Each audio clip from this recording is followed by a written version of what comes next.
สวัสดีลูกค้ามื่อนี้มีเครื่องเข้าไหมแล้วจะมารีวิวให้เบิ่งเด้อแต่ว่าเครื่องนี้ช่วงนี้จะมีแต่ตัวท็อปแอร์ตัวอื่นนี่บ่มีเทื่อโดนแล้วนะบ่ได้มาลงคลิปให้เบิ่งนะโดนละตัวนี้จะเป็นตัวท็อปแอร์นะตัวออกไม้ล่าสุดได้กันนะปืนจะเป็นตัวปืนท็อปแอร์แต่ว่ากล้องเป็นกล้อง Discovery นะกล้อง Discovery ขนาด 4-16คูณให้42กล้องนะเป็นตัวที่ปรับไฟในเลนได้ส่วนถังตัวนี้จะเป็นถังอารูถังอารูถังอารู 0.42 นะเป็นตัวกลางทางกลางนะเราจะเป็นเราเล็กเราเบอร์2เราที่เคฮ่องกงยาว50 เซนเราเป็นเรา12เกี่ยวนะกระบอกนี้นะจะเป็นปืนตัวท็อป A เป็นตัวว่าปั๊บไนนะเขาจะเขียนท็อป A เป็นตัวว่าปั๊บไนเครื่องนี่จะเป็นตัวออกไม้ล่าสุดเลยนะนี่นะเขาจะเขียนอะไรนี่เขียนอะไรปี25นะปี25แล้วก็มีเลขรหัสพร้อมนะของใครของเราได้เลขตัวนี้นะท็อป A นี่มันไทยแล้วของแมนแต่มันกับพับได้นะพับได้พับได้พับแบบนี้แล้วก็หันเก็บเสียงออกของสั้นสุดละใส่เป่าตัวแห้งแล้วก็ตัวนี้ข้อดีของมันก็น้ำหนักของปืนนั้นเบาไม่ได้หนักคือตัวพวก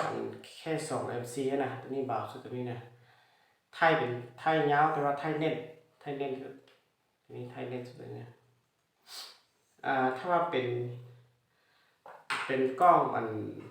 Discovery แล้วก็ทางอารูแบบนี้ไข่ออกอยู่ราคา10 ล้านแล้วก็ได้ครบชุด10 ล้านได้ทั้งสู้ลูกปืนแล้วก็ซุปซ้อมและความยิงเลยสู้ก็ที่แถมให้ตัวใหญ่ตัวตีนพับได้แบบนี้แล้วก็ที่แถมลูกปืนกับ1โม่ใส่ลูกมันอย่างโอลิงว่ามันอย่างครบชุดอ่ะตัวนี้ราคา10 ล้านได้ครบชุด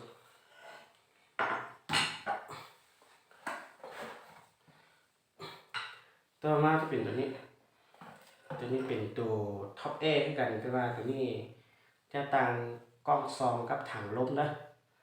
ตัวนี้กล้องซองรุ่นนี้เป็น BSA นะคนที่เขาเจ้าใส่จะพูดกล้อง BSA ขนาด 4-14คูณให้44ตัวนี้นะกล้อง BSA ส่วนถังจะเป็นถังคาร์บอน0.5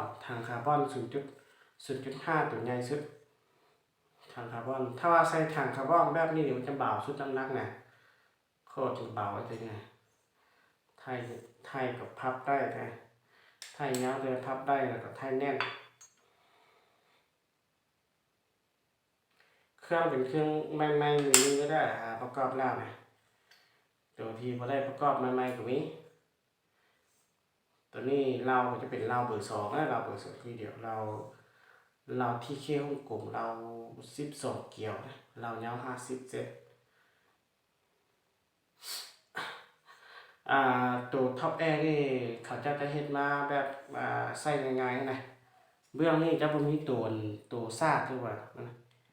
มันจะมีแต่เบื้องเดียวแล้วมันจะมีแต่เบื้องขวาเบื้องซ้ายแล้วบ่มีเบื้องเดียวแต่ว่ามอนเขาจะเฮ็ดมีบอลข้างนะ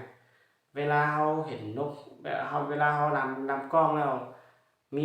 มอนมันจะมีบอลบีดให้มันข้างกันเวลาเรานำกล้องแล้วจะบ่ได้ยู่บ่ได้ลูกปืนสดเข้าไปนะเขาจะเฮ็ดคักๆมาให้เลยเป็นตัววาล์วปรับในเด้อตัวนี้บ่มีวาล์วปรับนอก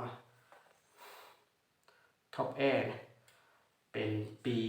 25เลยเขียนปี2025มีตัวเลขที่เป็นของปืนมานำเลย